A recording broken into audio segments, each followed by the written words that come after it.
व्याख्यामुद्रां करसरसिजैः पुस्तकं शङ्खचक्रे बिभ्रद्भिन्नस्फटिकरुचिरे पुण्डरीके निषण्णः अम्लानश्रीरमृतविशदैरंशभिप्लावयन् मामाविर्भूयादनकमहिमा मानसे वागधीशः नमस्ते प्राणेश प्रणतविभवायावनिमगाः नमः स्वामिन् रामप्रियतमनमन् गुरुगुण नमस्तुभ्यं भीमप्रबलतमकृष्णेष्ट भगवन् नमः श्रीमन्मध्वप्रदिश सुदर्शन्नो जय जय श्रीगुरुभ्यो नमः नारायणं सुरगुरुं जगदेकनाथं भक्तप्रियं सकललोकनमस्कृतं च त्रैगुण्यवर्जितमजं विभुमाद्यमीशं वन्दे भवग्रम् अमरासुरसिद्धवन्द्यं नारायणं नमस्कृत्य नरं चैव नरोत्तमं देवीं सरस्वतीं व्यासं ततो जयमुदीरये ವೇದವ್ಯಾಸರ ಮಹಾಭಾರತದ ಚಿಂತಕರಿಗೆ ವಂದನೆಗಳು. ಶಾಂತಿ ಪರ್ವದ 294ನೆಯ ಪ್ರವಚನ. ಗುರುಗಳು ಮತ್ತೆ ಶಿಷ್ಯನಿಗೆ ಬಿಡುಗಡೆಯ ದಾರಿಯ ಬಗ್ಗೆ ಚಿಂತನೆಗಳನ್ನು ಹೇಳುವಲ್ಲಿ ಮನುಷ್ಯನ ಹುಟ್ಟು, ಅವನ ಬಾಲ್ಯ, ಅವನ ಗತಿ, ಅದರಲ್ಲಿ ಯೌವನದಲ್ಲಿ ಆಗತಕ್ಕಂಥ ಅವನ ತೊಂದರೆಗಳು, ಬದುಕಿನಲ್ಲಿ ಜವಾಬ್ದಾರಿಯಿಂದಾಗಿ ಮನೆವಾಳತೆಯಿಂದಾಗಿ ಅವನು ಪಡತಕ್ಕಂತಹ ಕಷ್ಟ, ಅತ್ತ ಬಯಕೆಗಳು, ಇತ್ತ ಅದಕ್ಕೆ ಬೇಕಾಗಿರತಕ್ಕಂತಹ ಪ್ರವೃತ್ತಿಗಳು, ಇದರಲ್ಲಿ ಕೊನೆಗೆ ಅವನು ತನ್ನ ದೈಹಿಕವಾದ ಸೋಲನ್ನು ಒಪ್ಪಿಕೊಳ್ಳುತ್ತಾನೆ. ಕಾಲ ಒಪ್ಪಿಸುತ್ತದೆ. ಹೀಗಾಗಿ ಅವನು ವಾರ್ಧಕ್ಯವನ್ನು, ಮುದಿತನವನ್ನು ಪಡಿತಾನೆ. ವಾರ್ಧಕ್ಯಂ ಅನುಲಂಘೇತ ತತ್ರ ಕರ್ಮ ಆರಭೇತ್ ಪುನಃ. ತುಂಬಾ ಖುಷಿಯನ್ನು ಕೇಳಿದರೆ ಮುದುಕನಾಗಿದ್ದುಕೊಂಡು ಸುಮ್ಮನೆ ಇರುವುದಿಲ್ಲ. ಅದಕ್ಕೆ ಬೇಕಾಗಿರತಕ್ಕಂತಹ ಮಾರ್ಗಗಳನ್ನು ಅನುಭವಿಸ್ತಾನೆ, ಹುಡುಕ್ತಾನೆ. ಹೇಗೆ, ಏನು ಮಾಡುವ, ಏನು ಕೆಲಸ ಮಾಡುವ ಅಂತ. ಮುದಿತನದಲ್ಲಿಯೂ ಏನೋ ಹಚ್ಚಿಕೊಳ್ಳುತ್ತಾನೆ, ನೆಚ್ಚಿಕೊಳ್ಳುತ್ತಾನೆ, ಮುಂದುವರಿಸ್ತಾನೆ, ಸಿಕ್ಕಿ ಬೀಳುತ್ತಾನೆ. ಇಲ್ಲಾಂದರೆ ಮನೆ ಮಂದಿ ಹೇಳ್ತಾರೆ, ಸುಮ್ಮನೆ ಕೂತ್ಕೊಳ್ಬೇಡಿ, ಮತ್ತೆ ಅಲ್ಲಿ ನೀವು ಬಿದ್ದೋಗ್ತೀರಿ, ಆದರೆ ಏನಾದರೂ ಕೇಳಿ ಕೆಲಸ ಮಾಡಿರಿ ಅಂತ. ನಾನನ್ನು ಕಣ್ಣಾರೆ ಕಂಡಿದ್ದೇನೆ ಬೇರೆ 90ರವರನ್ನು. ಅವರನ್ನು ತೋಟದಲ್ಲಿ ಕುಳ್ಳಿರಿಸಿ ಆ ಮುದುಕಿಯನ್ನು ಬಿದ್ದ ತೆಂಗಿನ ಗರಿಯ ಕಡ್ಡಿಯನ್ನು ತೆಗೆಯುವ ಕೆಲಸವನ್ನು ಕೊಟ್ಟಿದ್ದಾರೆ. ಬೆಳಗ್ಗೆಯಿಂದ ಸಂಜೆವರೆಗೆ ಅಲ್ಲಿ ಕೂತವರು, ಅಂದರೆ ಮತ್ತೆ ಮತ್ತೆ ಹೋಗಿ ಬರಲಿಕ್ಕಿದೆ, ತಿನ್ನಲಿಕ್ಕಿದೆ, ಅಲ್ಲೇ ರೆಸ್ಟ್ ಇದೆ, ಮಡಲಲ್ಲೇ ಮಲಗಲಿಕ್ಕೆ ಉಂಟು, ತಂಪಿದೆ, ವ್ಯವಸ್ಥೆ ಇದೆ, ಚೆನ್ನಾಗಿದೆ. ಅಂದರೆ ಅವರ ಡೈಲಿ ಗೈನಿಂಗ್ ಆ ಲೆಕ್ಕಾಚಾರದಲ್ಲಿ ಒಂದು 2-3 ತೆಂಗಿನ ಗರಿಯ ಅವರು ಕಡ್ಡಿಯನ್ನು ಚೂರಿಯಿಂದ ತೆಗೆದು ಕೂತ್ರೆ ಒಂದು 100 ರೂಪಾಯಿ 200 ರೂಪಾಯಿ ಅಷ್ಟು ಸಂಪಾದನೆ ಆಗ್ತದೆ. ಅದನ್ನು ಗುಡಿಸಲಿಕ್ಕೆ, ಹಿಡಿಸೂಡಿ ಮಾಡಲಿಕ್ಕೆಲ್ಲ ಉಪಯೋಗಿಸಿಕೊಳ್ಳುತ್ತಾರೆ ಜನ. ಇತ್ತ ಕರಾವಳಿಯಲ್ಲಿ ಅದು ಹೆಚ್ಚು ಚಾಲ್ತಿಯಲ್ಲಿದೆ. ಬೂಮ್ ಸ್ಟಿಕ್ ಅಂತ ಹೇಳಿಕೊಳ್ಳುವುದರಲ್ಲಿ ಅದನ್ನೇ ಹೆಚ್ಚು. ಬ್ರೂಮ್ ಸ್ಟಿಕ್ ಅಲ್ಲಿ ಹುಲ್ಲುಗಳನ್ನೆಲ್ಲ ಸೇರಿಸಿಕೊಳ್ಳೋದು ಇಲ್ಲಿ ಗರಿಯಲ್ಲೇ ಮಾಡ್ತಾರೆ. ಗಟ್ಟಿ ಮುಟ್ಟದು, ಬಹಳ ಚೆನ್ನಾಗಿರ್ತದೆ, ದೊಡ್ಡ ಸೈಜ್ ಇರ್ತದೆ. ಹೀಗೆ ಪ್ರತಿಯೊಬ್ಬ ಮನುಷ್ಯನು ಮುದುಕನಾಗಿದ್ದಾಗ ನಿವೃತ್ತಿ ಧರ್ಮವನ್ನು ಅವಲಂಬಿಸಿಕೊಳ್ಳುವುದಿಲ್ಲ, ಮತ್ತೆ ಪುನಃ ಪ್ರವೃತ್ತಿಯಲ್ಲೇ ತೊಡಗ್ತಾನೆ. ಇನ್ನು ಕೆಲವರು ಮುದುಕರಾದ ತಕ್ಷಣ ಅವರನ್ನು ವಿದೇಶದಲ್ಲಿ ನೆಲೆಗೊಂಡಿರತಕ್ಕ ಮಕ್ಕಳು ಕರೀತಾರೆ, ಭಾರಿ ಸ್ವಾಗತವನ್ನು ಮಾಡುತ್ತಾರೆ. ಯಾಕೆಂದ್ರೆ ಅವರ ಮಕ್ಕಳನ್ನು ನೋಡಿಕೊಳ್ಳಿಕ್ಕೆ ಇವರನ್ನು ಅಲ್ಲಿ. ಹಾಗೆ ನನ್ನ ಎಷ್ಟೋ ವಿದ್ಯಾರ್ಥಿಗಳು ನನಗೆ ಹೇಳಿಕೊಂಡವರೆಲ್ಲ ಹೋಗಿ ಬಂದವರಿದ್ದಾರೆ, ಹೇಳಿದವರಿದ್ದಾರೆ. ಅಲ್ಲಿ ಯಾವುದೇ ರೀತಿಯಾದ ಮಾತುಕತೆ ಆಗಲಿ, ಮೋರೆ ದರ್ಶನವಾಗಲಿ, ಪ್ರೀತಿ ವಿಶ್ವಾಸವಾಗಲಿ ಇಲ್ಲವೇ ಇಲ್ಲ. ಕೇವಲ ಫಾರ್ಮ್ಯಾಲಿಟಿ. ಅಲ್ಲಿ ನೋಡಿಕೊಳ್ಳಿಕ್ಕೆ ಯಾರನ್ನ ಅದು ಜನ ಮಾಡಿದರೆ ಒಂದಷ್ಟು ಕಾನೂನು ವ್ಯವಸ್ಥೆಗಳನ್ನೆಲ್ಲಿ ಬಹಳಷ್ಟು ಕಷ್ಟಪಡಲಿಕ್ಕಿರುವುದರಿಂದವ ಊರಿನಿಂದಲೇ ಅತ್ತೆ ಮಾವಂದಿರನ್ನು, ತಂದೆ ತಾಯಿಗಳನ್ನು ಕರೆಸಿಕೊಂಡು ತಮ್ಮ ಕೆಲಸವನ್ನು ಬೇಯಿಸಿಕೊಂಡು ಅದು ಮುಗಿದ ನಂತರ ಮತ್ತೆ ಅವರನ್ನು ಯಥಾ ಪ್ರಕಾರ ಪಾರ್ಸೆಲ್ ಮಾಡ್ತಾರೆ ಅವರವರ ಊರಿಗೆ. ಬಹಳ ಚಂದವಾದಂತಹ ಸಂಗತಿ ಇದು. ಇದನ್ನು ಹೇಳುತ್ತಾನೆ. ಮತ್ತೆ ಪುನಃ ಕೆಲಸವನ್ನು ಆರಂಭಿಸ್ತಾನೆ. ಅಲ್ಲ, ಅವನು ದೇವರ ಬಗ್ಗೆ ಮಾತಾಡ್ಬೋದಿತ್ತಲ್ಲ, ಚಿಂತನೆ ಮಾಡ್ಬೋದಿತ್ತಲ್ಲೇ. ಭಗವಾನ್ ಸಂಸ್ತುತಃ ಪಶ್ಚಾತ್. ಶಾಸ್ತ್ರಕಾರರು ಯಾರನ್ನು ದೊಡ್ಡ ಮಟ್ಟಿನಲ್ಲಿ ತಿಳಿಸಿಕೊಟ್ಟಿದ್ದಾರೆ ದೇವರು, ಅವನ ಸಂಗತಿಯನ್ನು ಅವರು ಬೆನ್ನ ಹಿಂದೆ ಮಾಡಿದ್ದಾರೆ. ಅದು ಮತ್ತೆ ಅವ್ರು ಹೇಳೋದು, ಅದು ಮತ್ತೆ ಎಂತಾದ್ರೂ ಹೇಳಿದ್ರೆ ಅದು ಮತ್ತೆ ಮೊದಲಿಗೆ ಒಂದು ಕೊಂಡು ಓದಿಕೊಳ್ಳಿ, ಪಾರಾಯಣ ಮಾಡಿ, ಅದನ್ನು ರೆಫರ್ ಮಾಡಿ ಅಂತ ಹೇಳಿದ್ರೆ ನನಗೆ ಕಣ್ಣು ಕಾಣುವುದಿಲ್ಲ ಅಂತಾರೆ. ಒಳ್ಳೆ ಕನ್ನಡಕ ತೆಗೆಸಿಕೊಡುವ, ಅದಕ್ಕೆ ಬೇಕಾದ ವ್ಯವಸ್ಥೆ ಮಾಡುವ, ಅದು ರೀಡಿಂಗ್ ಆಗುವಂತೆ ಕೊಡುವ ಕೇಳಿದರೆ ಈಗ ಅದು ತಲೆ ಗಟ್ಟಿ ಇಲ್ಲ, ನನಗೆ ಓದಿ ಏನು ಅಭ್ಯಾಸ ಆಗುವುದಿಲ್ಲ ಅಂತ, ತಲೆ ಓಡುವುದಿಲ್ಲ. ಸರಿ, ಹಾಗಾದರೆ ಒಂದು ಕಡೆಯಲ್ಲಿ ಕೂತು ಜಪ ಮಾಡಿ, ನಾಮಸ್ಮರಣೆ ಮಾಡಿ ಅಂದರೆ ಆಗ ನಿದ್ದೆ ಬರ್ತದೆ ಹೇಳ್ತಾರೆ. ಕೂತ್ಕೊಳ್ಳಿಕ್ಕೆ ಬೆನ್ನು ನೋವು ಆಗ್ತದೆ, ನಿದ್ದೆ ಬರ್ತದೆ ಅಂತ ಅಂದು ದೇವರನ್ನು ಹಿಂದೆ ದೂಡುತ್ತಾರೆ. ಮಾಡಬೇಕಾದ ಕರ್ಮ ಆಗ ಬೇರೆ ಏನು ಕೆಲಸ ಇರುವುದಿಲ್ಲ, ಬೇರೆ ಏನು ಬೇಕಾಗಿರುವುದಿಲ್ಲ, ಆದರೂ ಮಾಡುವುದಿಲ್ಲ ಅಂತ ಎಂತ ಹೇಳೋದು ಹೇಳ್ತಾರೆ. ಕಿಂಬ್ರವಕ್ಷ್ಯಾಮಿತೆ ಭೃಶಂ, ಅಂಥವರ ಬಗ್ಗೆ ನಾನು ಎಂಥದ್ದು ಮಾತಾಡೋದು, ಎಷ್ಟು ಅಂತ ಹೇಳೋದು ಅಂತಾರೆ. ಜನ ಎಚ್ಚರ ಆಗುವುದಿಲ್ಲ ಅಂತ. ಈ ಲೋಕದಲ್ಲಿ ಅವನೇನೊಂದು ಮಾಡಿಕೊಂಡಿದ್ದಾನೆ ಬದುಕಿನಲ್ಲಿ, ಮನೆ ಮಾಡತ್ತೆ ಅಂತ, ಸಂಸಾರ ಅಂತ, ಹೆಂಡತಿ ಮಕ್ಕಳು ಅಂತ, ಅದು ಒಂದು ದೊಡ್ಡ ಕಂತೆ. ಸಂಸಾರ ತಂತ್ರವಾಹಿನ್ಯ ತತ್ರ ಬುದ್ಧಿಯೇತ ಯೋಷಿತಃ. ಸಂಸಾರದಲ್ಲಿನ ಹೆಣ್ಣುಗಳು ಅಂದರೆ ಅದು ಮತ್ತೆ ಅಲ್ಲಿ ತಿರುಗಾಡಲು ಬಂದಿರತಕ್ಕಂತಹ ಸಂಗತಿಗಳು, ಮೆಷಿನ್ಗಳು ಅಂತ ಹೇಳಬೇಕಂತ. ನಮ್ಮನ್ನು ಸುತ್ತ ತಿರುಗಿಸ್ತಾರೆ ಅಂತ ಅರ್ಥ. ಅವರದ್ದೇ ಬಯಕೆಗಳು, ಅವರದ್ದೇ ಬಗೆಗಳು. ಮಕ್ಕಳಾಗಬೇಕು, ಮಕ್ಕಳಿಗೆ ಮತ್ತೆ ಮದುವೆ ಆಗಬೇಕು, ಮದುವೆ ಆದ ನಂತರ ಮಕ್ಕಳಿಗೆ ಮಕ್ಕಳಾಗಬೇಕು, ಮತ್ತೆ ಅವುಗಳಿಗೆ ಮದುವೆ ಆಗಬೇಕು, ಮುಗಿಯುವುದಿಲ್ಲ. 5-6-7 ತಲೆಮಾರುಗಳನ್ನು ನೋಡಿಕೊಂಡರೂ ಬಂಗಾರ ದೀಪದಿಂದ ಅವರಿಗೆ ಇನ್ನೂ ತೃಪ್ತಿ ಕಾಣುವುದಿಲ್ಲ. ಹೇಳಿಕೊಂಡು ತಿರುಗ್ತಾರೆ, ನಾವಷ್ಟು ಮಕ್ಕಳಿದ್ದೆವು, ನಮಗಷ್ಟು ಮಕ್ಕಳಾಗಿದ್ದಾರೆ, ಅವರಿಗಷ್ಟು ಮಕ್ಕಳಿದ್ದಾರೆ, ಅವರಿಂತ ಕಡೆ ಎಲ್ಲ ಒಳ್ಳೆ ವಾರ್ತೆ ಬರ್ತದೆ ಅವರ ಹತ್ರ. ಇಷ್ಟೇ ಹೊರತು ಮತ್ತೇನಿಲ್ಲ ಅಂತೆ. ಪ್ರಕೃತಿಯ ಕ್ಷೇತ್ರಭೂತಾಸ್ತಾಹ, ಪ್ರಕೃತಿಯಲ್ಲಿ ಅವರೆಲ್ಲ ನೆಲೆಗಟ್ಟುಗಳು, ಗದ್ದೆಗಳಂತೆ. ಮನುಷ್ಯ ಅದರಲ್ಲಿ ಬೀಜ ಬಿತ್ತುವವ. ಹಾಗಾಗಿ ಒಳ್ಳೆ ತಾಣ, ಒಳ್ಳೆ ವ್ಯವಸ್ಥೆ. ಪ್ರಕೃತಿ ಅವರಿಗೆ ಹಾಸಿಗೆಯಾಗಿದೆ, ಅವರೇ ಹಾಸಿಗೆ ಪ್ರಕೃತಿ ಆಗಿದ್ದಾರೆ. ಅದು ನರಹ ಕ್ಷೇತ್ರಜ್ಞ ಲಕ್ಷಣ. ಆ ಕ್ಷೇತ್ರವನ್ನು ಪಡೆಯುವವ, ಅದನ್ನು ಅನುಭವಿಸುವವ ಮನುಷ್ಯ. ಹಾಗಾಗಿ ಬಹಳ ಚಂದವಾಗಿ ಅವ ಮಲಗ್ತಾನೆ. ಹೆಣ್ಣು ಹಾಸಿಗೆ, ಗಂಡು ಅದರ ಮೇಲೆ ಮಲಗಿಕೊಳ್ಳುತ್ತಾನೆ. ಈ ರೀತಿಯಾಗಿ ವಿಸ್ತರಿಸಿಕೊಳ್ಳುತ್ತಾನೆ ಪ್ರಪಂಚವನ್ನಷ್ಟೇ ಹೊರತು ಮತ್ತೆ ಆದ್ರಿಂದ ತಸ್ಮಾದೇತಾಹ ವಿಶೇಷೇಣ ನರಹ ಅತೀಯಾತ್. ವಿಶೇಷತಃ ಆದ್ದರಿಂದ ಇವರನ್ನು ಆದಷ್ಟು ದಾಟಬೇಕು, ಅವನು ದಾಟಿ ಆಚೆಗೆ ಬರಬೇಕು. ಅದರಲ್ಲಿ ಬಿದ್ದುಕೊಳ್ಳುವುದಲ್ಲ. ಅದು ದೊಡ್ಡ ರಾತ್ರಿ ನೋಡಿದ ಹೊಂಡ ಅನಿಸಿಕೊಳ್ಳುವುದಲ್ಲ, ಅದು ಹಗಲು ನೋಡಿದ ಹೊಂಡ ಅಂತ ಅನಿಸಿಕೊಳ್ಳುವುದಲ್ಲ, ಅದು ಮತ್ತೆ ಹಗಲಿಗೆ ಹೋಗಿ ಬೀಳುವುದಲ್ಲ, ಎಚ್ಚರದಲ್ಲಿ ಅದನ್ನು ತಪ್ಪಿಸಿಕೊಳ್ಳುವುದಲ್ಲ. ಹಾಗಾಗಿ ಅದನ್ನು ಆತ ಅನುಭವಿಸಿಕೊಂಡ ಬಳಿಕ ಅದರ ಮೇಲೆ ಸಾಕೆನ್ನುವ ಪ್ರಜ್ಞೆಯನ್ನು ಮಾಡಿಕೊಂಡು ಆತ ಅಲ್ಲಿಂದ ಮುಂದಕ್ಕೆ ಎಲ್ಲರನ್ನು ಉದ್ಧಾರ ಮಾಡುವ ನೆಲೆಯಲ್ಲಿ ಹೊರಡಬೇಕು. ಕೃತ್ಯಾಹ್ಯತ ಘೋರರೂಪ ಮೋಹಯಂತ್ಯ ವಿಚಕ್ಷಣಾನ್. ಇದು ಒಂದು ದೃಷ್ಟಿಯಿಂದ ದೆವ್ವಗಳು ಅಂತಾನೆ. ಹೆಣ್ಣುಗಳು ಅಂದರೆ ಮನೆಯೊಳಗೆ ಹೊಕ್ಕಿರತಕ್ಕಂಥ ದೆವ್ವಗಳ ಹಾಗೆ. ಅದು ಆಭಿಚಾರಿಕ ಕೃತ್ಯ ಇದ್ದ ಹಾಗೆ.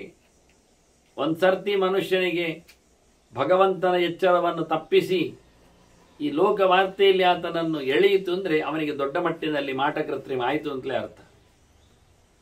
ಅದು ಪ್ರಕೃತಿ ಮಾಡಿದ, ಹೆಣ್ಣು ಮಾಡಿದ ಅದು ಒಂದು ಬೀಸು ಬಲೆ ಅಂತಾನೆ. ಅದು ಭಯಂಕರ, ಮತ್ತೆ ಹೊರಗೆ ಬರಲಿಕ್ಕೆ ಆಗುವುದಿಲ್ಲ. ಅವಳ ಸಂತೋಷಕ್ಕಾಗಿ, ಮುಂದುವರಿಕೆಗಾಗಿ ಇವ ತನ್ನನ್ನೇ ಸರ್ವಾರ್ಪಣೆ ಮಾಡಿಕೊಳ್ಳುತ್ತಾನೆ. ಬಹಳ ದೊಡ್ಡ ಮಟ್ಟಿನಲ್ಲಿ ಸುರಂಗದೊಳಗೆ ಮತ್ತೆ ಹಿಂದೆ ಬಾರದ ನೆಲೆಯಲ್ಲಿ ಬಿದ್ದುಕೊಂಡ ಹಾಗೆ ಅವನ ಪ್ರವೇಶ, ಅವನ ಸಮರ್ಪಣೆ, ಅವನ ಆಹುತಿ ಆಗಿ ಹೋಗುತ್ತೆ ಅಂತ ಹೇಳ್ತಾರೆ. ರಜಸಿ ಅಂತರ್ಹಿತ ಮೂರ್ತಿ ಇಂದ್ರಿಯಾಣಾಂ ಸನಾತನಿ. ಇದು ಮಣ್ಣಿನ ಮೂರ್ತಿ ಹೆಣ್ಣು ಅಂದರೆ. ಅದು ಮೋಹಗೊಳಿಸತಕ್ಕಂತಹ, ನಮ್ಮೆಲ್ಲ ಇಂದ್ರಿಯಗಳನ್ನು ಎಳೆಯತಕ್ಕಂತಹ ಒಂದು ಚಂದವಾದ ಗೊಂಬೆ ಅಂತ ಅರ್ಥ. ಇದು ರಜೋಮೂರ್ತಿ. ಇದು ರಾಜಸವಾದದ್ದು, ಚೇಷ್ಟೆ ಮಾಡಿಸುವಂಥದ್ದು, ಆಡಿಸುವಂತಹ ಗೊಂಬೆ. ಇದು ಸುಮ್ಮನೆ ಕೂತ್ಕೊಳ್ಳುವುದಿಲ್ಲ, ಇದು ಸುಮ್ಮನೆ ಆಗಿಸುವುದೂ ಇಲ್ಲ. ಇದು ಹಾರಾಟ ಹೋರಾಟಗಳಿಂದ ಮನುಷ್ಯನನ್ನು ಎತ್ತರಕ್ಕೆ ಹಾರಿಸಿ ಪಾತಕ್ಕೆ ತಳ್ಳುತ್ತದೆ. ತಸ್ಮಾತ್ ಹರ್ಷಾತ್ಮಕಾತ್ ರಾಗಾತ್ ಬೀಜ ಜಾಯಂತಿ ಜಂತವ. ಅವಳ ಮೇಲಿನ ಮೋಕೆ ಅನುರಾಗಗಳಿಂದಾಗಿ ಮತ್ತಷ್ಟು ಬಿತ್ತನೆಗಳು ಹೆಚ್ಚಾಗಿ ಜಗತ್ತು ಬೆಳೀಲಿಕ್ಕೆ ಶುರುವಾಗ್ತದೆ. ಹೇಗೆ ಬೆಳೀತದೆ ಕೇಳಿದರೆ ಅದರ ಬಗ್ಗೆ ಹೇಗೆ ಗಮನಿಸಬೇಕು. ಸತ್ಯ ತಾನೇ, ತನ್ನದೇ ಮಕ್ಕಳಲ್ಲವೇ ಕೇಳಿದರೆ ಬಹಳ ಚಂದವಾದ ಉತ್ತರ ಕೊಡ್ತಾನೆ.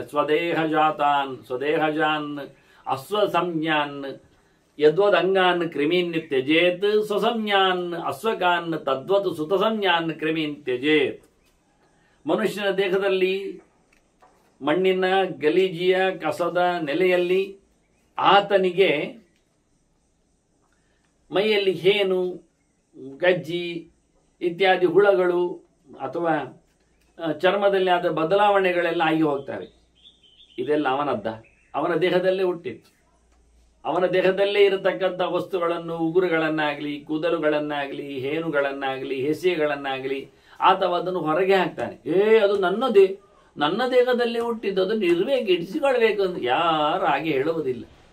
ಅವನ ದೇಹದಲ್ಲೇ ಹುಟ್ಟಿ ಬಂದಿರತಕ್ಕಂಥ ಗಲೀಜು ಪ್ರಾಣಿ ಪದಾರ್ಥಗಳನ್ನೆಲ್ಲ ಅವ ತನ್ನದಲ್ಲ ಅಂತ ಹೇಳಿ ಬಿಸಾಡ್ತಾನೋ, ನೋಡ್ತಾನೋ, ಆ ಕ್ರಿಮಿಗಳನ್ನೆಲ್ಲ ಇಲ್ಲ ಮಾಡ್ತಾನೋ. ಹಾಗೆ ತನ್ನ ದೇಹವನ್ನು ಹಂಚಿ ಬಂದಿರತಕ್ಕ, ತನ್ನ ದೇಹದಲ್ಲಿ ಹುಟ್ಟಿರತಕ್ಕಂತಹ ತನ್ನದಲ್ಲದ ಸಂಗತಿ ಜೀವ ಎನ್ನುವುದು ತನ್ನದಲ್ಲ. ದೇಹ ತನ್ನದಾದರೂ, ತನ್ನ ಪ್ರೊಡಕ್ಷನ್ ಆದರೂ ಅಲ್ಲದ ಆ ಜೀವರ ಬಗ್ಗೆ, ಮಕ್ಕಳ ಬಗ್ಗೆ ವ್ಯಾಮೋಹವನ್ನು ಅದು ತಳೆಯಬಾರದು.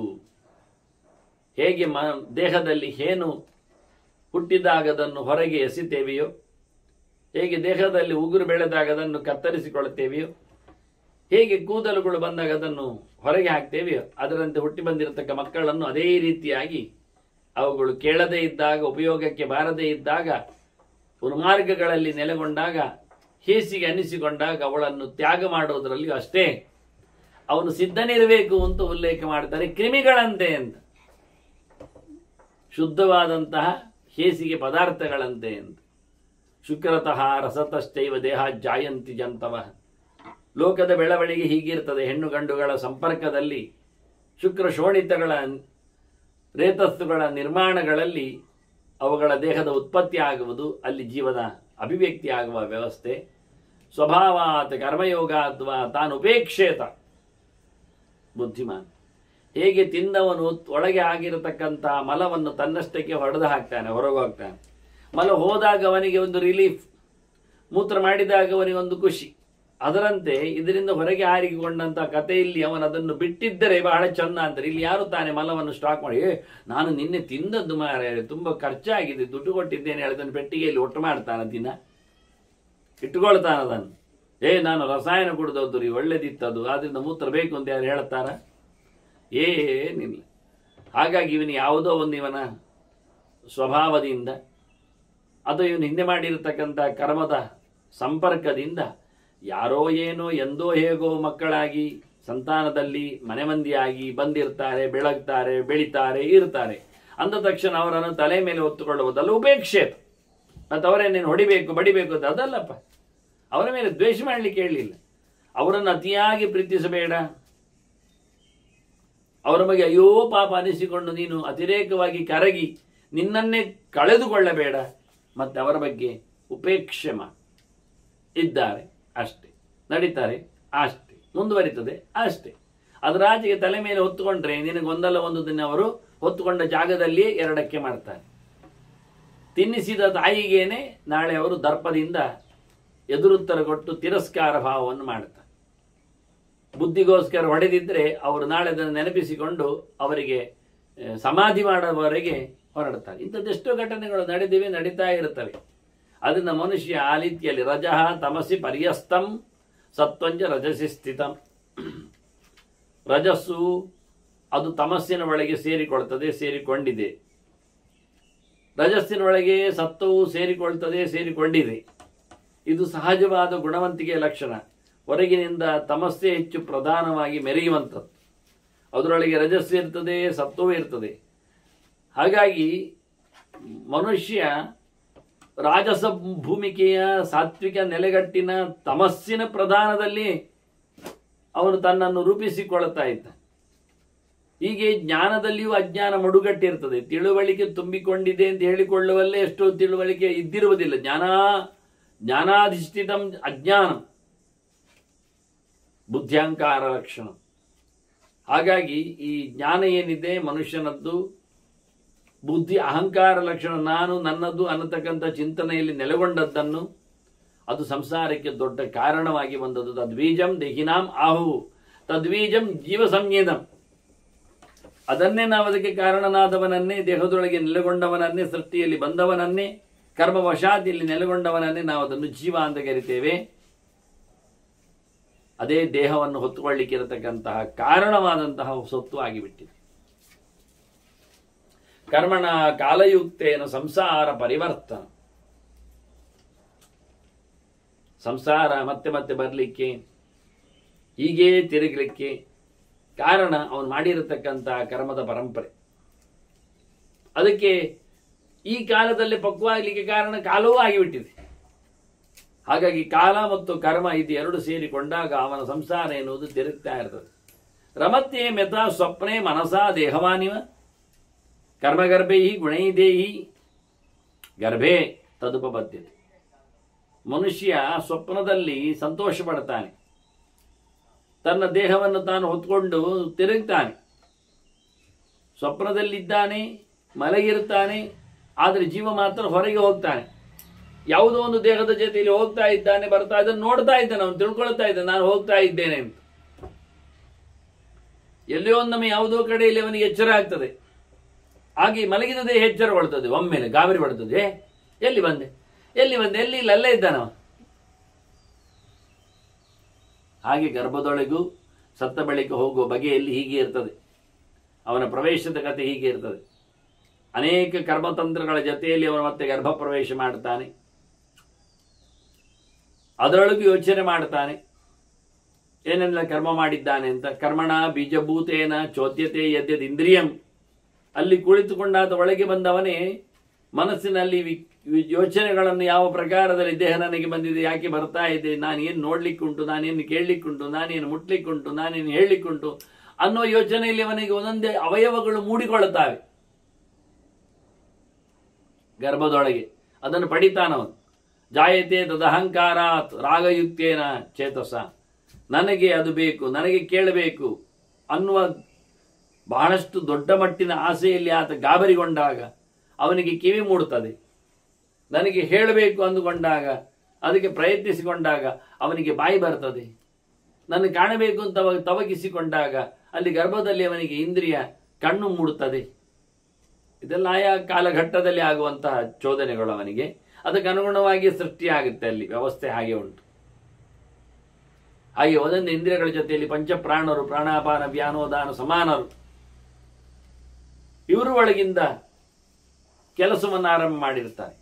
ಹೀಗಾಗಿ ಸಂಜಾತೈ ಜಾಯತೆ, ಮುಖ್ಯವಾಗಿ ಎಲ್ಲ ಸೊತ್ತುಗಳಿಂದ, ಗಾತ್ರೈ, ಅವನ ವಿಭಿನ್ನವಾದ ಅವಯವಗಳಿಂದ ಆತ ಸೃಷ್ಟಿಯಾಗಿಸಿಕೊಂಡು ದೊಡ್ಡದಾಗ್ತಾನೆ. ದೊಡ್ಡದಾಗ್ತಾನೆ ಅಂದರೆ ಅಭಿವ್ಯಕ್ತನಾಗ್ತಾನೆ, ಕಾಣಲಿಕ್ಕೆ ಸಿಗ್ತಾನೆ. ಸ್ಥೂಲವಾದ ದೇಹಗಳಿಂದ ಅವನು ಗಮನಕ್ಕೆ ಬರ್ತಾನೆ. ಸ್ಥೂಲವಾದ ಪ್ರಪಂಚದಲ್ಲಿ ಕರ್ಮವನ್ನು ಮಾಡಲಿಕ್ಕೆ ಅವನು ಸಮರ್ಥನಾಗ್ತಾನೆ. ಹಾಗಾಗಿ ಅಂತಹ ಒಂದು ದೇಹದಿಂದ ವರ್ಷಮಣಾವೃತಃ ಕರ್ಮಜೈ, ಅವನು ಮಾಡಿದ ಕರ್ಮದಲ್ಲಿ ಫಲಿತಾಂಶವಾಗಿ ಅವನಿಗೆ ಒಂದು ಬಾಕ್ಯದಲ್ಲಿ ಸ್ಥೂಲವಾದಂತಹ ಒಂದು ದೇಹ ಅದು ಅವನಿಗೆ ಹೀಗೆ ಸಿಗ್ತದೆ. ಹೀಗೆ ಗರ್ಭದಿಂದ ಅವನ ಜನ್ಮದ ಬಗ್ಗೆ ಚಿಂತನೆ ಕೊಡ್ತಾ ಹೇಗೆ ಯಾವ ರೀತಿಯಲ್ಲಿ ಅವನು ಉಳಿದ ಕಡೆಯಲ್ಲಿ ಪ್ರಕರಣವನ್ನು ಪಡೆದಿದ್ದಾನೆ, ಉಳಿದ ಕಡೆಯಲ್ಲಿ ಯಾವ ರೀತಿಯಲ್ಲಿ ಜನ್ಮವನ್ನು ತಳೆದು ಕಾಣುತ್ತಾನೆ ಅನ್ನೋದ್ರ ಬಗ್ಗೆ. ಈಗೆಲ್ಲ ಸಂದರ್ಭಗಳಲ್ಲಿ ಅವನಿಗೇನು ಲಾಭ ಇಲ್ಲ, ಸಂತೋಷವಲ್ಲ. ದುಃಖಾದ್ಯಂತೇಹಿ ದುಃಖ ಮಧ್ಯೇಹಿ, ತುದಿಯಲ್ಲಿಯೂ ಕಡೆಯಲ್ಲಿಯೂ ದುಃಖವೇ, ನಡುವೆಯೂ ಅಲ್ಲ, ದುಃಖದ ಮಯವೇ ನಡುವೆ. ಅದನ್ನು ಪ್ರತ್ಯೇಕ ಹೇಳ್ತಾರೆ, ನಡು ಉದ್ದನೆಯದ್ದು. ಹಾಗಾಗಿ ಇಂಥ ನೆಲೆಯಲ್ಲಿ ಆತ ನರಹ ಶಾರೀರ ಮಾನಸೈಹಿ, ಅವನ ಶರೀರದಿಂದ ಮನಸ್ಸಿನಲ್ಲಿಂದ ಮಾಡಿರತಕ್ಕಂತಹ ಏನೊಂದು ತಪ್ಪುಗಳಿವೆ, ಅದರಿಂದ ಅವನು ದುಃಖವನ್ನು ಅನುಭವಿಸ್ತಾನೆ. ಇವೆಲ್ಲ ದುಃಖಂ ವಿದ್ಯಾತ್ ಉಪಾದಾನಾತ್ ಅಭಿಮಾನಾಚ್ಚ ವರ್ತತೆ. ದುಃಖವನ್ನು ನೀನು ಹೆಚ್ಚು ಪಡೀಲಿಕ್ಕಾಗ್ತದೆ ಯಾವಾಗ ಅಂದರೆ ದುರಭಿಮಾನಗಳು ಹೆಚ್ಚಾದಾಗ, ಅದರ ಮೇಲೆ ಆಸ್ತಿಗಳು ಹೆಚ್ಚು ಮೂಡಿದಾಗ ಅದು ನಮ್ಮನ್ನು ಕಾಡುತ್ತದೆ. ಅದನ್ನು ನಾವು ಸ್ವೀಕರಿಸ್ತಾ ಇದ್ದೇವೆ ನನ್ನದು ಅಂತ ಹೇಳಿಕೊಂಡು ಅಷ್ಟೊತ್ತಿಗೆ ಮತ್ತಷ್ಟು ದುಃಖಗಳು ಹೆಚ್ಚಕ್ಕೆ ಕಾಣುತ್ತವೆ. ಅದು ನನಗೇನು ಮಾಡುವುದಿಲ್ಲ, ನನ್ನದಲ್ಲ ಅಂತ ಮರೆತು ಬಿಟ್ಟಾಗ ಅದು ನಮ್ಮನ್ನೇನು ಘಾಸಿಗೊಳಿಸುವುದಿಲ್ಲ. ಅಭಿಮಾನ, ದೇಹದ ಮೇಲೆ ಅಭಿಮಾನದಿಂದಾಗಿ ದುಃಖವನ್ನು ಆತ ಅಕ್ಸೆಪ್ಟ್ ಮಾಡ್ತಾ ಇದ್ದಾನೆ, ಅದನ್ನು ಬೆಳೆಸಿಕೊಳ್ತಾನೆ, ದೊಡ್ಡದು ಮಾಡ್ತಾ ಇದ್ದಾನೆ. ನಿಜವಾಗಿ ತ್ಯಾಗಾತ್ಯೇಭ್ಯ ನಿರೋಧ ಸ್ಯಾತ್ ಅಂತಹ ದುಃಖವನ್ನು, ಶರೀರದ ಅಭಿಮಾನವನ್ನು, ಆ ಸ್ವೀಕಾರಗಳನ್ನು, ಎಲ್ಲೆಂದರಲ್ಲಿ ಅದನ್ನು ತನ್ನಲ್ಲಿ ಸೇರಿಸಿಕೊಳ್ಳುವುದನ್ನು ಆದಷ್ಟು ಬಿಡಬೇಕು, ಬಿಟ್ಟು ತಡಿಬೇಕು. ಅದು ಬಾರದಂತೆ ಬಿಟ್ಟರೆ ಮತ್ತೆ ಪುನಃ ಬರ್ಬೋದು, ಅದನ್ನು ಮತ್ತೆ ತಡಿಬೇಕು. ತಡೆದುಕೊಂಡ್ರೆ ಅವನು ಉದ್ಧಾರ ಆಗ್ತಾನೆ. ನಿರೋಧಜ್ಞ ವಿಮುಚ್ಯತೆ ಅಂತ. ವಿಷಯಗಳ ಭೋಗಗಳನ್ನು ದೇಹದಲ್ಲಿ ಆಗುವುದನ್ನು ತಡೆಯಲು ಯಾರಿಗೆ ಸಮರ್ಥನಾಗ್ತಾನೋ ಅಂತವ ನಿಜವಾಗಿ ಮೋಕ್ಷದೆಡೆಗೆ,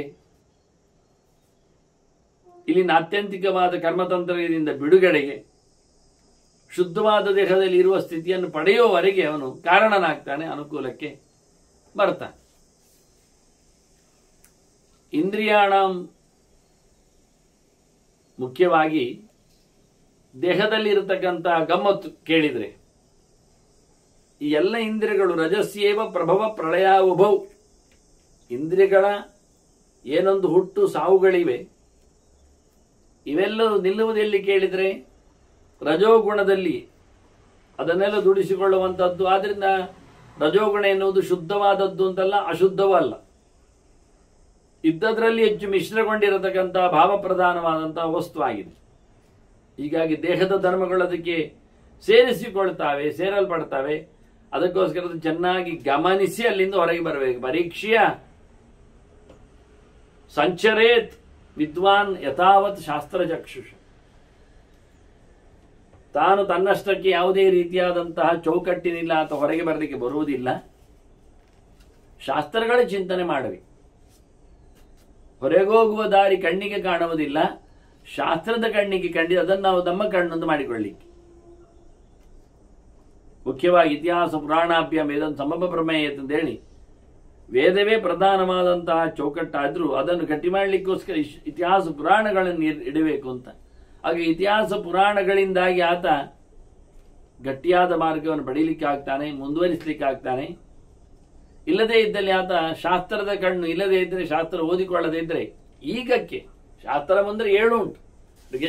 ಋಗ್ಯಜು ಸಾಮಾತರವಾಶ್ಚ ಭಾರತಂ ಪಂಚರಾತ್ರಿಕ ಮೂಲ ರಾಮಾಯಣಂಚೈವ ಶಾಸ್ತ್ರಮಿತ್ಯಭಿಧೀಯತೆ ಅಂತ 7 ಕಣ್ಣುಗಳನ್ನು ಕೊಟ್ಟರೆ, ವೇದಗಳು ಸಾಮಾನ್ಯವಾಗಿ ಎಲ್ಲರಿಗೂ ಎಟುಕದಾರದ್ರಿಂದ ಅನಂತ ವೇದಗಳು ಇರಲಾಗಿ ಮುಂದೆ ಬರತಕ್ಕಂಥ 3 ಸಂಗತಿಗಳಲ್ಲಿ ಇತಿಹಾಸ ಪುರಾಣಗಳು ಪ್ರಧಾನವಾಗಿ ಇರತಕ್ಕಂತಹ ವೇದಗಳು ಎಲ್ಲರಿಗೂ ಕೈಯಲ್ಲಿ ಚಿಂತನೆಗೆ ಸಹ ಸಿಗಲುವ ಸಂಗತಿಗಳಾಗಿವೆ. ಇನ್ನೊಂದು ಶಾಸ್ತ್ರ ಹೇಳಲ್ಪಟ್ಟದ್ದು ಸಂಹಿತೆಗಳದ್ದು ಪ್ರತ್ಯೇಕವಾಗಿದೆ. ಅದಕ್ಕೂ ಮಹಾಭಾರತಕ್ಕೂ ಮೂಲ ಪಂಚರಾತ್ರ ಸಂಹಿತೆ. ಹಾಗಾಗಿ ಅದನ್ನು ಅನುಸಂಧಾನ ಮಾಡಿದಾಗೆ ಒಳಗೆ ಸೇರಿಸಿಕೊಂಡಾಗೆ ಉಂಟು. ಹೀಗಾಗಿ ಬಹಳ ಚೆನ್ನಾಗಿ ತಿಳಿದವನು, ಶಾಸ್ತ್ರದಿಂದ ತಿಳಿದವನು, ಸುಮ್ಮನೆ ತಿಳಿದವನಲ್ಲ, ಶಾಸ್ತ್ರದಿಂದ ತಿಳಿದವನು ಉದ್ಧಾರನ ಆಗ್ತಾನೆ, ಮೇಲಕ್ಕೆ ಹೋಗ್ತಾನೆ. ಇದನ್ನು ಬವಣೆಯಿಂದ ಅವನು ಆತ ತಪ್ಪಿಸಿಕೊಳ್ಳುತ್ತಾನೆ. ಮುಖ್ಯವಾಗಿ ಇದನ್ನು ಬಹಳ ಚಿಂತನೆ ಮಾಡಿಕೊಂಡು ಅದನ್ನು ನಡೆಸಿದ್ರೆ ಮಾತ್ರ ಆಗುವಂಥದ್ದು ಅಂತ. ಜ್ಞಾನೇಂದ್ರಿಯಾಣ್ ಇಂದ್ರಿಯಾರ್ಥಾನ್ನು ನೋಪಸರ್ಪಂತಿ ಅತರ್ಶುಲಂ. ಆಸೆಯನ್ನು ಬಿಟ್ಟವನಿಗೆ ಇಂದ್ರಿಯಗಳು ಏನು ಮಾಡುವುದಿಲ್ಲ. ಬೇಕುಗಳಿಲ್ಲದವನಿಗೆ ವಿಷಯ ಬೇಕುಗಳು ಕಾಣುವುದೇ ಇಲ್ಲ. ದೇಹ ಹಾಳಾಗುವುದೇ ವಿಷಯ ಭೋಗಗಳಿಂದಾಗಿ. ವಿಷಯ ಭೋಗಗಳನ್ನು ವ್ಯತ್ಯಾಸವಾಗಿ ಬೇಕಾದಷ್ಟು ಸ್ವೀಕಾರ ಮಾಡೋದ್ರಿಂದ ಅವನು ತನ್ನನ್ನು ಕಳ್ಕೊಳ್ಳುತ್ತಾನೆ. ಹಾಗಾಗಿ ಯಾರು ನಿಜವಾಗಿ ಇಂದ್ರಿಯಗಳನ್ನು ಅವುಗಳ ವಿಷಯಗಳಿಂದ, ವಸ್ತುಗಳಿಂದ ದೂರಕ್ಕಿಡ್ತಾನೆ, ಅವನು ನಿಜವಾಗಿ ಬದುಕನ್ನು ಗೆಲ್ತಾನೆ. ಅವನೆಡೆಗೆ ಯಾವುದೇ ರೀತಿಯಾದ ತೊಂದರೆಗಳು ಬರುವುದಿಲ್ಲ. ಹೀನೈಶ್ಚ ಕರಣೆ ಹಿದೇಹಿ ನದೇಹಂ ಪುನರರ್ಹತೆ. ಕರ್ಮಗಳು ಇಲ್ಲದೆ ಇರಲಾಗಿ ಅದಕ್ಕೆ ಕಾರಣಗಳು ಇಲ್ಲದೆ ಹೋಗಿ ಅವನು ಮತ್ತೆ ಉಳಿದ ದೇಹವನ್ನು ಪಡೆಯಲಿಕ್ಕೆ ಆಗುವುದಿಲ್ಲ. ಉಪಕರಣಗಳಿಲ್ಲ, ವಿಷಯಗಳ ಸಂಪರ್ಕ ಇಲ್ಲ, ದೇಹದಲ್ಲಿರತಕ್ಕಂಥ ಇಂದ್ರಿಯಗಳನ್ನು ಭಗವಂತನಿಗೆ ಸಾಗಿಸಿರ್ತಾನೆ. ಇಂತಹ ಸಂದರ್ಭದಲ್ಲಿ ಅವನು ಯಾವುದೇ ರೀತಿಯಾದ ಪ್ರಾಕೃತವಾದ ದೇಹವನ್ನು ಪಡೆಯಲಾರದ ಸ್ಥಿತಿಗೆ ಬರ್ತಾನೆ. ಹೀಗೆ ಭಗವಂತನಿಂದಾಗಿ ಆತ ಅನುಗ್ರಹವನ್ನು ಪಡಿತಾನೆ. ಅದಕ್ಕೆ ಬೇಕಾಗಿರುವಂಥದ್ದು ತತ್ವಜ್ಞಾನ. ತತ್ವಜ್ಞಾನಾತ್ ಜಗತ್ ಪ್ರಾಜ್ಞ ಪ್ರಾಪ್ನುಯಾತ್ ಪರಮಾಂಗತಿ. ಸರ್ವೋತ್ತಮವಾದ ಹಿಂದೆ ಬಾರದ ಗತಿಯನ್ನು ಪಡೀಲಿಕ್ಕೆ ಆದ ಮತ್ತೆ ಒಳ್ಳೆಯ ರೀತಿಯಾದ ಅರಿವನ್ನೇ ಶುದ್ಧವಾದ ನೆಲೆಯಲ್ಲಿ ಪಡಿಬೇಕು. ಇವತ್ತು ಎಲ್ಲರೂ ಸಹ ತಮಗೆ ಕಟ್ಟಿಟ್ಟ ಬುತ್ತಿಯ ಉತ್ತಮವಾದ ದಾರಿಯನ್ನು ತೆಗೆದುಕೊಳ್ಳುವ ನೆಲೆಯಲ್ಲಿ ಏನನ್ನು ತಿಳ್ಕೊಳ್ಳದೆ ಭಗವಂತನೆಡೆಗೆ ಅವರು ಮುಂದುವರಿತಾರೆ, ಸಾಗ್ತಾರೆ. ಇದು ತಪ್ಪು ಅಂತಾರೆ. ಅದರಿಂದ ಬಹಳ ಚಂದವಾಗಿ ಆತ ಎಲ್ಲವನ್ನೂ ಸಹ ತಿಳಿದುಕೊಂಡು ಸಂಚರಿಸಬೇಕು. ಲೋಕದಲ್ಲಿ ಅನೇಕ ಬಗೆಯ ಜೀವರಿದ್ದಾರೆ, ಜಂತುಗಳಿದ್ದಾರೆ, ಮರಮಟ್ಟಗಳು, ಕ್ರಿಮಿಕೀಟಗಳು, ಪ್ರಾಣಿಗಳು, ಪಕ್ಷಿಗಳು ಅಂತ. ಅದರ ಅತ್ಯಂತ ಶ್ರೇಷ್ಠನೇ ಯಾರು ಜೀವಜಾತಗಳಲ್ಲಿ ಕೇಳಿದರೆ? ಮನುಷ್ಯ. ಪ್ರಾಣಿಗಳಲ್ಲ, ಹಕ್ಕಿ ಹಾವುಗಳೆಲ್ಲ, ಕ್ರಿಮಿಕೀಟಗಳೆಲ್ಲ, ಮರಮಟ್ಟುಗಳು ಅಲ್ಲ. ಎಲ್ಲಕ್ಕಿಂತ ಮಿಗಿಲಾದ ಜೀವನ ಸ್ಟ್ರಕ್ಚರಲ್ಲಿ ಬೆಸ್ಟ್ ಒನ್ ಕೇಳಿದರೆ ಅದು ಮನುಷ್ಯ. ಅಂತ ಮನುಷ್ಯ ಜಾತಿಗಳಲ್ಲಿ ಯಾರು ದೊಡ್ಡವ, ಯಾರು ವಿಶೇಷ, ಯಾರು ಸ್ಪೆಷಲ್ ಕೇಳಿದರೆ ದ್ವಿಜ, ಬ್ರಾಹ್ಮಣ. ಸಂಸ್ಕಾರವನ್ನು ಪಡೆಯಲು ಯೋಗ್ಯನಾದವ, ಪಡೆದವ. ಅವನಲ್ಲಿಯೂ ಯಾರು ದೊಡ್ಡವ, ವಿಶೇಷ ಕೇಳಿದರೆ ವೇದವನ್ನು ತಿಳಿದವ, ವೇದದರ್ಶಿ. ವೇದವನ್ನು ಅವನು ಕಾಣಬೇಕು ಅಂದರೆ 16 ಸರ್ತಿ ಅದನ್ನು ಅಧ್ಯಯನ ಮಾಡಿಕೊಂಡು ಮಿನಿಮಮ್ ಕಾಣುವ ಕ್ವಾಲಿಫಿಕೇಶನ್ ಕಂಡವನು ಹೇಳಿಕೊಳ್ಳಿಕ್ಕೆ. ಹಾಗೆ ಹೊಚ್ಚ ಹೊಸ ಅರ್ಥಗಳನ್ನು ಅದರಲ್ಲಿ ಕಾಣ್ತಾ ಇರಬೇಕು ಅವನು. ಅಂಥವನು ಇವರೆಲ್ಲರಿಗಿಂತ ಮಿಗಿಲಾಗಿ ಕೂತಿದ್ದ. ಅವನು ಎಲ್ಲ ಒಳಗಿರತಕ್ಕಂಥ ಭಗವಂತನನ್ನು ಚೆನ್ನಾಗಿ ಅರಿತವನಾಗಿ ಕಾಣ್ತಾ ಇದ್ದಾನೆ. ಸರ್ವಭೂತಾತ್ಮ ಭೂತಾಸ್ತೆ. ಅಂಥವರು ಎಲ್ಲ ಕಡೆಯಲ್ಲಿಯೂ ಭಗವಂತನಿದ್ದಾನೆ, ಅವರಲ್ಲಿ ದಾಸರಾಗಿ ಉಳಿದವರಿದ್ದಾರೆ ಅಂತ ತಿಳಿದುಕೊಂಡು ಅವರು ಸರ್ವಜ್ಞಾಹ ಸರ್ವದರ್ಶಿನಃ, ದೇವರನ್ನು ಚೆನ್ನಾಗಿ ಅರಿತವರು, ಎಲ್ಲ ಪ್ರಕಾರಗಳನ್ನು ಚೆನ್ನಾಗಿ ನೋಡಿಕೊಂಡವರು. ಅಂತಹ ಬ್ರಾಹ್ಮಣಾಹ, ಭಗವಂತನಿಗೆ ಸಾರಿದವರು, ವೇದಶಾಸ್ತ್ರಜ್ಞಾಹ, ವಿಶೇಷವಾಗಿ ಭಗವಂತನನ್ನು ಅಪೌರುಷೇ ಮತ್ತು ಪೌರುಷೇಯವಾದ ಗ್ರಂಥಗಳಲ್ಲಿ ಅರಿತುಕೊಂಡವರವರು. ಅಂಥವರು ತತ್ವಾರ್ಥ ಗತನಿಶ್ಚಯ, ದೇವರ ಬಗ್ಗೆ ಸುಂದರವಾದ ಚಿಂತನೆಯನ್ನು ಗಟ್ಟಿ ಮಾಡಿಕೊಂಡಿದ್ದಾರೆ. ಅವರಿಗೆ ಸಂಶಯಾದಿಗಳು ಇಲ್ಲ. ಜ್ಞಾನಕ್ಕೇನಿಷ್ಟು ಪ್ರಾಶಸ್ತ್ಯ ಕೊಡ್ತೀರಿ? ಜ್ಞಾನಿಯಾದವನೇ ಎಲ್ಲರಿಗಿಂತ ಜೀವಜಾತಗಳಲ್ಲಿ ಶ್ರೇಷ್ಠ ಇದ್ದಾನೆ ಕೇಳಿದರೆ ಅದಕ್ಕೆ ಅವರು ಕೊಡೋ ದೃಷ್ಟಾಂತ ಕಣ್ಣಿಲ್ಲದವ. ನೇತ್ರಹೀನಃ ಯಥಾ ಹಿ ಏಕಃ ಕೃಚ್ರಾಣಿ ಲಭತೆ ಅಧ್ವನಿ. ಒಬ್ಬಂಟಿಯಾಗಿದ್ದಾನೆ, ಕಣ್ಣಿಲ್ಲದವ, ಅವನು ದಾರಿಯಲ್ಲಿ ಹೋಗ್ತಾ ಇದ್ದಾನೆ, ಹೋಗಬೇಕಾಗ್ತದೆ. ಅವನು ಹೇಗೆ ಹೋಗ್ತಾನೆ ಹೇಳಿ? ಅವನು ಯಾವ ಅವಯವಗಳು ಸರಿಯಾಗಿಲ್ಲ, ಕೇವಲ ಆಮೆ ಒಂದು ದೃಷ್ಟಿಯಿಂದ. ಕಣ್ಣಿಲ್ಲದವನು ಅಂದರೆ ಆಮೆ ಅಂದರೆ ಅವು ಎಲ್ಲ ಇಂದ್ರಿಯಗಳನ್ನು ಒಳಗೆ ಹಾಕಿಕೊಂಡದ್ದಲ್ಲ, ಒಳಗೆ ಹೋಗಿದೆ. ಕಣ್ಣು ಮಾತ್ರ ಒಂದನ್ನು ಕಳ್ಕೊಂಡು ಒಬ್ಬನೇ ಇದ್ದಾನೆ ದಾರಿಯಲ್ಲಿ ಹೋಗುವಾಗ. ಅಂಥವನನ್ನು ಯಾರು ದಾಟಿಸ್ತಾರೆ? ಯಾರು ಇನ್ನೊಬ್ಬರು ಸಹಾಯ ಬೇಕಾಗ್ತದೆ. ಹಾಗೆ ಕಣ್ಣಿಲ್ಲದವನ ದಾರಿ ಪಯಣ ಇದ್ದಾಗೆ ಜ್ಞಾನ ಇಲ್ಲದವನ ಪಯಣ ಸಂಸಾರದಲ್ಲಿ ಹೀಗೆ. ಜ್ಞಾನಹೀನಃ ತಥಾ ಲೋಕೆ ತಸ್ಮಾತ್ ಜ್ಞಾನವಿದಃ ಅಧಿಕ. ಅದರಿಂದ ನಾವು ಜ್ಞಾನಿಯನ್ನು ದೊಡ್ಡವ ಹೇಳಲಿಕ್ಕೆ ಕಾರಣ ಅವನು ಭಗವಂತನಿಗೆ ಚೆನ್ನಾಗಿ ಪ್ರಯಾಣ ಮಾಡಲಿಕ್ಕೆ ಸಮರ್ಥನಾಗ್ತಾನೆ. ಅವನಲ್ಲಿ ಚಿಂತನೆ ಇದೆ, ಗೊತ್ತಿದೆ, ಅವನಲ್ಲಿ ಅಜ್ಞಾನ ಇಲ್ಲ. ಹೀಗಾಗಿ ಎಲ್ಲರಿಗಿಂತ ಮಿಗಿಲಾದವನು ಜ್ಞಾನಿ ಹೇಳಲಿಕ್ಕೆ ಕಾರಣ ಅವನು ಭಗವಂತನನ್ನು ಪಡೆಯಲು ಬೇಕಾಗಿರತಕ್ಕಂಥ ಎಚ್ಚರವನ್ನು ಸಂಪಾದನೆ ಮಾಡಿರುವುದೇ ಕಾರಣ. ಉಳಿದವರಿಗೆ ಗೊತ್ತಿಲ್ಲ, ಅದರಿಂದ ದೇವರ ಬಳಿ ಹೋಗ್ಲಿಕ್ಕೆ ಆಗುವುದೇ ಇಲ್ಲ. ಕರೆದರೆ ದೇವರು ಬರುವುದಿಲ್ಲ. ತಿಳಿದು ನಾವು ಸಾರಬೇಕಾದ್ದು ಎನ್ನುವುದು ದೇವರ ಸಂಕಲ್ಪ ಆಗಿದೆ. ಹಾಗಾಗಿ ತಮೇವೇಕಂ ಜನಥ ಆತ್ಮಾನಂ ಅನ್ಯಾವಾಚೋ ಮುಂಚತ ಅಮೃತಸ್ಥೈವ ಸೇತು ಅಂತೇಳಿ ನಾವು ಅದನ್ನು ಸೇತುವೆಯಲ್ಲಿ ನಾವು ಸಾಗಬೇಕು ಹೊರತು ಮತ್ತೆ ಯಾರು ಬರುವುದಿಲ್ಲ ಅಂತ. ತಾಂತಾನುಪಾಸತೆ ಧರ್ಮಾನ್ ಧರ್ಮಕಾಮಾಹ ಯಥಾಗಮ. ಎಲ್ಲರೂ ಅವರವರ ಕೆಲಸಗಳನ್ನು ಮಾಡಲಿಕ್ಕೋಸ್ಕರ ಅವರವರ ಟೆಸ್ಟ್ಗಳನ್ನು, ಅವರವರ ಗ್ರಂಥಗಳನ್ನು, ಅವರವರ ಶಾಸ್ತ್ರಗಳನ್ನು, ಅವರವರ ಆಗಮಗಳನ್ನು ಆಗಾಗ ತಿಳಿತಾ ಇರ್ತಾರೆ, ನೋಡ್ತಾ ಇರ್ತಾರೆ. ಅದರಿಂದ ಜ್ಞಾನ ಉಂಟು ಎಲ್ಲರಿಗೆ ಹೇಳಬೇಡಿ, ಎಲ್ಲ ತಪ್ಪು ಜ್ಞಾನ. ಜ್ಞಾನ ಆದ ತಕ್ಷಣ ಶುದ್ಧವಾದಂತಹ ಜ್ಞಾನ ಅಲ್ಲದೆ ಯಾವುದನ್ನು ತಿಳ್ಕೊಂಡ್ರೆ ಆಗ್ತದೆ ಎನ್ನುವುದು ಇಲ್ಲಿ ಅರ್ಥ ಇಲ್ಲ. ಅವ್ರೇನ್ ಮಾಡ್ತಾರೆ? ನತೇಶಾಂ ಅರ್ಥ ಸಾಮ್ಯಂ ಅಂತರೇಣ ಗುಣಾನಿಮಾನ್. ಅವರಲ್ಲಿ ಶಾಸ್ತ್ರಗಳಲ್ಲಿ ಅರ್ಥಗಳು ಇದೇ ರೀತಿಯಾಗಿಲ್ಲ, ಪ್ರಯೋಜನಗಳು ಅದೇ ರೀತಿಯಾಗಿ ಸಿಗುವುದೂ ಇಲ್ಲ. ನಿಜವಾಗಿ ಆಲೋಟ್ಯ ಸರ್ವಶಾಸ್ತ್ರಾಣಿ ವಿಚಾರೇಚ ಪುನಃ ಪುನಃ ಇದಮೇಕಂ ಸುನಿಷ್ಪನ್ನಂ ಧ್ಯೇಯೋ ನಾರಾಯಣ ಸದಾ ಅಂತೇಳಿ ಸಕಲ ಶಾಸ್ತ್ರಗಳ ಜೊತೆಯಲ್ಲಿ ನಾವು ಚರ್ಚೆ ಮಾಡಿ ಚಿಂತನೆ ಮಾಡಿ ಹಿಂದೆ ನೋಡಿ ಪರೀಕ್ಷೆ ಮಾಡಿ ತಂದದ್ದು ನಾವು ವಿಷ್ಣುವಿನ ಪಾರಮ್ಯ ಯಜ್ಞದಲ್ಲಿ ಅವನಿಗೆ ಪ್ರಧಾನ ಆಹುತಿ ಅಂತ. ಪೂಜೆ ಪುನಸ್ಕಾರಗಳಲ್ಲಿ ಮೊದಲ ಕಥೆ ಅವನಿಗೆ, ಮತ್ತೆ ಎಲ್ಲರಿಗೆ, ಮತ್ತೆ ಅವನಿಗೂ. ಇಷ್ಟೆಲ್ಲ ಆಗಿರುವಾಗ, ಚೆನ್ನಾಗಿ ನೋಡಿಕೊಂಡಿರುವಾಗ, ಎಲ್ಲ ಶಾಸ್ತ್ರಗಳ ಮಾತು ಅದು ಅಂತ ಆಗಿದ್ದಾಗ ನಾವು ಅದನ್ನೆಲ್ಲ ಬಿಟ್ಟು ಬೇರೆ ಬೇರೆ ಅವ್ರಿಗೆ ಹೇಳಿ ಆಯ್ತು ಎಲ್ಲ ಶಾಸ್ತ್ರಗಳದ್ದು ಅದು ಅಂತ, ಅದಲ್ಲದೆ ಪ್ರತ್ಯೇಕವಾದ ಯಾವ್ಯಾವುದೋ ಗೆರೆಗಳನ್ನು ಓದಿಕೊಂಡು ಇಡೀ ಪದ್ಮಪುರಾಣವನ್ನು ನೋಡಿಕೊಂಡರೆ ದೇವರ ಪಾರಮ್ಯ ಎಷ್ಟು ಚೆನ್ನಾಗಿದೆ ಗೊತ್ತಾಗ್ತದೆ. ಎಲ್ಲೆಲ್ಲ ಸೃಷ್ಟಿಯ ಬಿತ್ತರಗಳು, ಎಲ್ಲೆಲ್ಲ ಯಾವ ರೀತಿಯಾದ ಉಪಾಸನೆಗಳು ಬಂದಿವೆ ಅಂತ. ಆದರೆ ಅದರ ಎಡೆಯಲ್ಲಿ ಮೋಹಕವಾಗಿ ನಾನೇ ನೀನು ಅಂತ ಹೇಳಿಕೊಂಡ ನೆಲೆಯಲ್ಲಿ ನನಗೆ ನಿನಗೆ ಭೇದವನ್ನು ಯಾರು ತಿಳ್ಕೊಳ್ತಾರೋ ಅವರಿಗೆ ತೊಂದರೆ ಆಗ್ತದೆ ಅಂತ ಹೇಳಿದ ಶಿವನ ವಾಕ್ಯವನ್ನು ಗಟ್ಟಿ ಮಾಡಿಕೊಂಡು ವಿಷ್ಣುವಿನ ವಾಕ್ಯವನ್ನು ಯೋಚನೆಯಲ್ಲಿಟ್ಟುಕೊಂಡು ಅವರಿಬ್ಬರು ಒಂದೇ ಹೇಳಿಕೊಂಡು ಬೊಗಳೆ ಹೊಡಿತಾರೆ. ಅದಕ್ಕೆ ಅವರಿಬ್ಬರ ಮೊನೋಪೋಲಿ, ಅವರಿಬ್ಬರ ಧಾರಣೆಗಳು, ಅವರಿಬ್ಬರ ಯೋಚನೆಗಳು, ಆಶಯಗಳು ಒಂದೇ. ಅವರು ಬುದ್ಧಿಯೈಕ್ಯ ಉಂಟು, ಅವರಲ್ಲಿ ಮತ್ತೈಕ್ಯ ಉಂಟು, ಸ್ಥಾನೈಕ್ಯ ಉಂಟು ಅಂತ ಹೇಳುವ ಬದಲಿಗೆ ಇಡೀ ಪದ್ಮಪುರಾಣಕ್ಕೆ ವಿರೋಧ ಅದು ಸ್ಟೇಟ್ಮೆಂಟ್ಸ್ಗಳು. ಅವನು ಹೇಳ್ತಾನೆ, ನಾನು ರಾಮನ ಚಿಂತನೆ ಮಾಡ್ತಾ ಇರುವವ, ಮೋಕ್ಷಪ್ರದ ಇದ್ದಾನೆ, ರಾಮಚಂದ್ರದ ನಾಮಶಬ್ದದ ಅರ್ಥ ಅಂತೆಲ್ಲ ಹೇಳಿಕೊಡುವವ, ನನಗೆ ಮೋಕ್ಷಗೊಳ್ಳಿಕ್ಕೆ ಬರುವುದಿಲ್ಲ ಅಂತ ಹೇಳಿಕೊಂಡವ ಅಲ್ಲಿ ಕತೆ, ಇತರ ಕಥೆಯಲ್ಲಿ ಎಲ್ಲ. ಮತ್ತು ನಾವು ಅರ್ಥ ಮಾಡುವುದು ಹೇಗೆ? ಅದನ್ನು ಆಲೋಟ್ಯ ಸರ್ವಶಾಸ್ತ್ರಾన్ని ಹೇಳಿಕೊಂಡು ಅವರವರ ಆಗಮಗಳನ್ನಿಟ್ಟುಕೊಂಡು ಅವರವರ ಧರ್ಮಗಳನ್ನು ಅದರಲ್ಲಿ ಪಡಿಯಚ್ಚು ಮಾಡಿಕೊಂಡು ಕೆಲಸ ಮಾಡ್ತಾರೆ. ಹಾಗಾಗಿ ಅಲ್ಲಿ ಎಲ್ಲ ಪ್ರಯೋಜನಗಳು ಬೇರೆ ಬೇರೆ. ನತೇಶಮರ್ಥ ಸಾಮ್ಯಂ, ಲಾಭವೂ ಸರಿಯಾಗಿ ಒಂದೇ ನಮೂನೆ ಇಲ್ಲ, ಅರ್ಥವೊಂದೇ ನಮೂನೆ ಇಲ್ಲ, ಫಲವೂ ಚೆನ್ನಾಗಿಲ್ಲ. ಆದರೆ ಎಲ್ಲ ಶಾಸ್ತ್ರಗಳಲ್ಲಿ ಹೇಳಿದ ಮಾತುಗಳು ಮಾತ್ರ ಕೆಲವು ವಿಷಯಗಳು, ಗುಣಲಕ್ಷಣಗಳು ಒಂದೇ ಇರುವುದು. ಸುಳ್ಳು ಹೇಳಬೇಡಿ ಎಲ್ಲಿಕ್ಕೆ, ಅದು ಎಲ್ಲ ಶಾಸ್ತ್ರದಲ್ಲಿ ಒಂದೇ ನಮೂನೆ.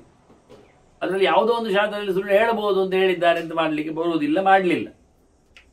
ಅವರವರ ಗ್ರಂಥಗಳನ್ನು ಅಧ್ಯಯನ ಮಾಡಿಕೊಂಡು ಬದುಕ್ತಾರೆ ಹೇಳುವಾಗ ಅಲ್ಲಿ ಎಲ್ಲ ಕಡೆಯಲ್ಲಿಯೂ ಕಾಮನ್ ಆಗಿರತಕ್ಕ ಗುಣಲಕ್ಷಣಗಳಿವೆ. ವಾಗ್ದೇಹ ಮನಸಾಂ ಶೌಚಂ, ಮಡಿವಂತಿಕೆಯನ್ನು ಕಾಪಾಡಿಕೊಳ್ಳಬೇಕು ಅಂತ. ಮಾತಿನಲ್ಲಿ ಮಡಿವಂತಿಕೆ,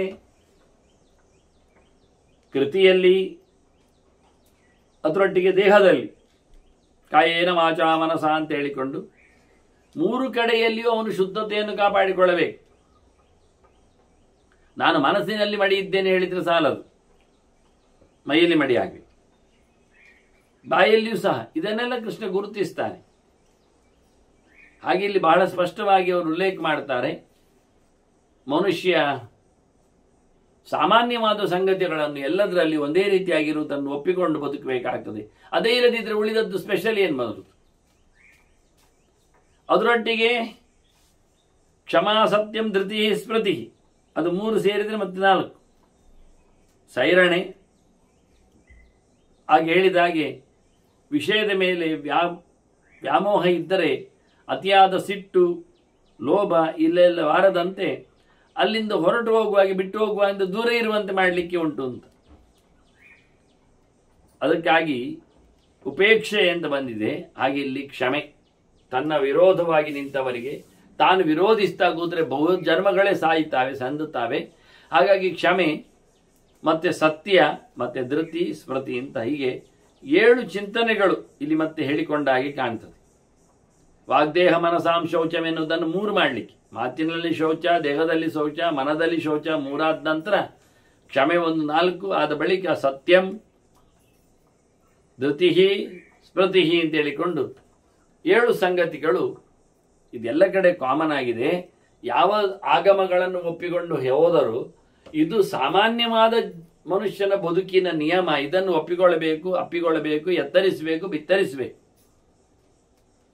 ಇದು ಮುಖ್ಯವಾದ ಸಂಗತಿಗಳಾಗಿದೆ. ಮತ್ತೆ ಇದರಲ್ಲಿ ಭಗವಂತನೆಡೆಗೆ ಗಟ್ಟಿಯಾಗಿ ಹೋಗುವುದಂದ್ರೆ ಎದಿದಂ ಬ್ರಹ್ಮಚರ್ಯಂ, ಯದಿದಂ ಬ್ರಹ್ಮಣೋ ರೂಪಂ ಬ್ರಹ್ಮಚರ್ಯಂ. ಬ್ರಹ್ಮಚರ್ಯ ಅಂದ್ರೆ ಭಗವಂತನ ರೂಪ ಅಂತಲೇ ಅರ್ಥ, ಒಂದು ದೃಷ್ಟಿಯಿಂದ ನೋಡ್ಲಿಕ್ಕೆ ಹೋದ್ರಿ. ಬ್ರಹ್ಮಚರ್ಯ ಅಂದ್ರೆ ಬ್ರಹ್ಮಣ ರೂಪ, ಅದು ಭಗವಂತನದೇ ರೂಪ ವಿಶೇಷ. ಬ್ರಹ್ಮ ಅಂದ್ರೆ ವೇದ ಅಲ್ವಾ.